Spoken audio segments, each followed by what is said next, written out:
ನಮಸ್ಕಾರ. Mpox virus ಮಂಗನಿಂದ ಮಾನವನಿಗೆ 1970ರಲ್ಲಿ ಆಫ್ರಿಕಾದ democratic republic of the Congo ದೇಶದಲ್ಲಿ ಒಬ್ಬ ಹುಡುಗನಿಗೆ ಸ್ಮಾಲ್ ಪಾಕ್ಸ್ ರೋಗ ಬಂದಾಗ ಕಾಣಿಸ್ಕೊಳ್ಳುವಂತಹ ಗುಳ್ಳೆಗಳು ಮತ್ತು ಚರ್ಮದ ಗಾಯಗಳು ಕಂಡುಬರ್ತವೆ.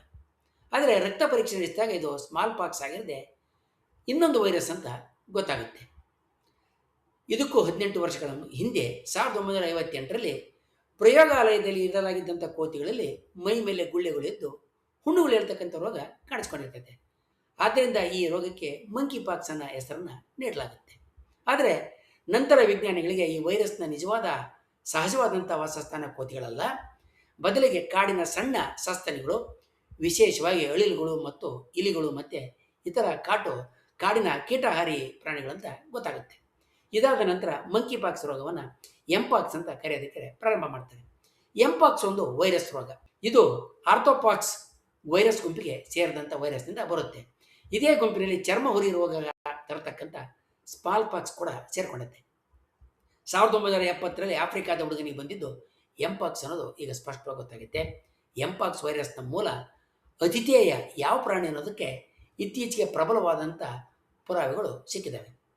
2023ರಲ್ಲಿ ಐವರಿ ಕೋಸ್ಟ್ ದೇಶದ ತಾಯ್ ನ್ಯಾಷನಲ್ ಪಾರ್ಕ್ನಲ್ಲಿ, ಈ ಪಾರ್ಕ್ನಲ್ಲಿರ್ತಕ್ಕಂಥ ಕಾಡಿನಲ್ಲಿ ಒಂದು ಕೋತಿಗಳ ಗುಂಪಿನಲ್ಲಿ ಸುಮಾರು 1/3 ಕೋತಿಗಳಿಗೆ, ಅಂದರೆ 33% ಕೋತಿಗಳಿಗೆ ಚರ್ಮದ ಮೇಲೆ ಗಾಯಗಳು, ಹುಣ್ಣುಗಳು, ಜ್ವರದಂಥ ಲಕ್ಷಣಗಳು ಇರೋದು ಪತ್ತೆ ಹಚ್ಚಲಾಗುತ್ತೆ. ಕೆಲವು ಮರಿ ಕೋತಿಗಳು ಸತ್ತಿರ್ತವೆ. ನಂತರ ವಿಜ್ಞಾನಿಗಳು ಆ ಪ್ರದೇಶದಲ್ಲಿ ಸತ್ತಿದ್ದಂಥ ಫೈರ್ ಫೂಟೆಡ್ ರೋಪ್ ಸ್ಕ್ವಿರಲ್ ಅಂದರೆ ಒಂದು ಜಾತಿಯ ಅಳಿಲಿನ ದೇಹವನ್ನು ಪರೀಕ್ಷೆ ಮಾಡಿದಾಗ ಅದರ ದೇಹದಲ್ಲಿ ಕೂಡ ಎಂಪಾಕ್ಸ್ ವೈರಸ್ ಇರೋದು ಕಂಡುಬರ್ತದೆ. ಜೊತೆಗೆ ಮಲದ ಮಾದರಿಗಳಲ್ಲಿ ಕೂಡ ಸ್ಕ್ವಿರಲ್ DNA ಅಂದರೆ ಅಳಿಲಿನ DNA ಕೂಡ ಪತ್ತೆಯಾಗುತ್ತೆ. ಅಂದರೆ ಮಂಗಗಳ ಮಲದಲ್ಲಿ ಸ್ಕ್ವಿರಲ್ DNA, ಅಳಿಲುಗಳ DNA ಕೂಡ ಪತ್ತೆಯಾಗುತ್ತೆ. ಈ ವೈರಸ್ನ ವಂಶವಾಹಕ ಜನ್ಯಕ್ರಮ ಅಂದರೆ ಜನೋಮು ಮತ್ತು ಕೋತಿಗಳಲ್ಲಿದ್ದಂಥ ವೈರಸ್ಸು ಒಂದೇ ಆಗಿರ್ತವೆ. ಹಳೆಯ ವಿಡಿಯೋ ದಾಖಲೆಗಳಲ್ಲಿ ಅದೇ ಕೋತಿಗಳ ಗುಂಪಿನ ಒಂದು ಕೋತಿ ರೋಪ್ ಸ್ಕ್ವಿರಲ್ ಅಂದರೆ ಒಂದು ಬಗೆಯ ಅಳಿಲನ್ನ ತಿಂತಾ ಇರೋದನ್ನು ಕಂಡುಹಿಡಿಯಲಾಗುತ್ತೆ.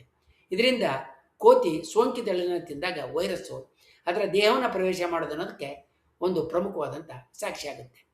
ಹೆಚ್ಚಿನ ಸಂಶೋಧನೆ ನಂತರ ಸೂಟಿ ಮಂಗಟೆ ಪ್ರಭೇದಕ್ಕೆ ಸೇರಿದಂಥ ಒಂದು ಮಂಗ ಎಂಪಾಕ್ಸ್ ಸೋಂಕಿಗೆ ಒಳಗಾಗಿರೋದು ಗೊತ್ತಾಗುತ್ತೆ.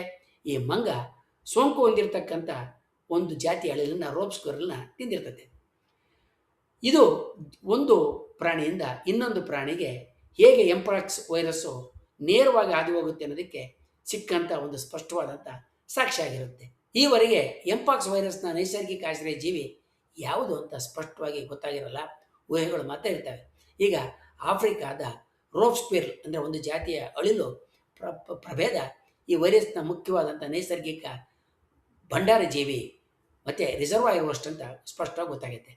ಆದರೆ ವೈರಸ್ ಕಾಡಿನಲ್ಲಿ ಮುಖ್ಯವಾಗಿ ಅಳಿಲುಗಳಲ್ಲಿ ಉಳಿದು, ಅಂದರೆ ವೈರಸ್ಸು ಅಳಿಲುಗಳಲ್ಲಿ ಇರ್ತದೆ. ಅದು ಅವಕಾಶ ಸಿಕ್ಕಾಗ ಕೋತಿಗಳಿಗೆ, ಮಂಗಗಳಿಗೆ, ಹಾಗೆಯೇ ಮಾನವರಿಗೂ ಕೂಡ ಹರಡುತ್ತೆ.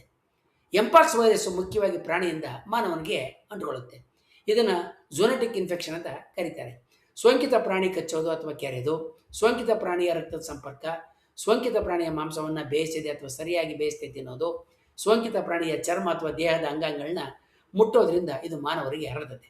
ವೈರಸ್ಸು ದೇಹಕ್ಕೆ ಸೇರಿದ ನಂತರ ಸಾಮಾನ್ಯವಾಗಿ ಜ್ವರ, ತಲೆನೋವು, ಸ್ನಾಯು ನೋವು, ಲಸಿಕಾ ಗ್ರಂಥಿಯ ಊತ, ಚರ್ಮದ ಮೇಲೆ ಗುಳ್ಳೆಗಳು ಕಾಣಿಸ್ಕೊಳ್ತವೆ. ಇದು ದೇಹದ ಹತ್ತಿರದ ಸಂಪರ್ಕ, ಉಸಿರಾಟದಿಂದ ಉಂಟಾಗ್ತಕ್ಕಂಥ ಶ್ವಾಸ, ಹಾಸಿಗೆ, ಬಟ್ಟೆ, ಪಾತ್ರೆಗಳ ಸಂಪರ್ಕದಿಂದ ಮನುಷ್ಯರಲ್ಲಿ ಒಬ್ಬರಿಂದ ಇನ್ನೊಬ್ಬರಿಗೆ ಹರಡುತ್ತದೆ. ಅತಿಥೇಯ ಮೂಲ ಪ್ರಾಣಿಗಳಲ್ಲಿ ಅನೇಕ ವೈರಸ್ಗಳು ಮೌನವಾಗಿರುತ್ತವೆ.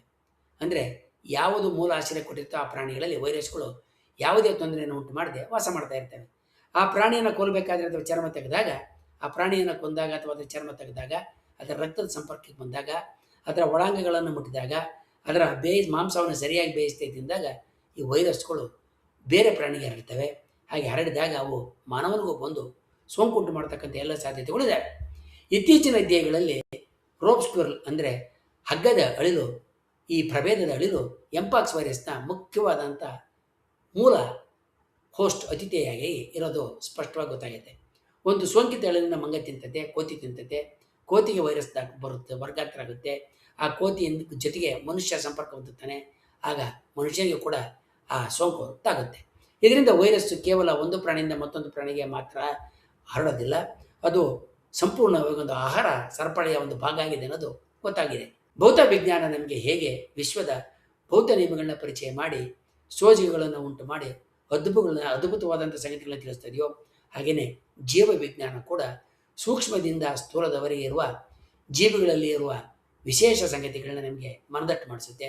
ಆ ಮೂಲಕ ಜೈವಿಕ ಸತ್ಯವನ್ನು ಮನಗಾಣಿಸುತ್ತೆ. ಮುಂದಿನ ವಿಡಿಯೋದಲ್ಲಿ ನಾವು ಹೀಗೆ ಇತ್ತೀಚೆಗೆ ಪತ್ತೆಯಾದಂಥ ಹಲವಾರು ಜೈವಿಕ ರಹಸ್ಯಗಳನ್ನು, ಸೋಜಿಗೆಗಳನ್ನ ಮತ್ತು ಸತ್ಯಗಳನ್ನ ತಿಳ್ಕೊಳ್ಳೋಣ. ವಂದನೆಗಳು.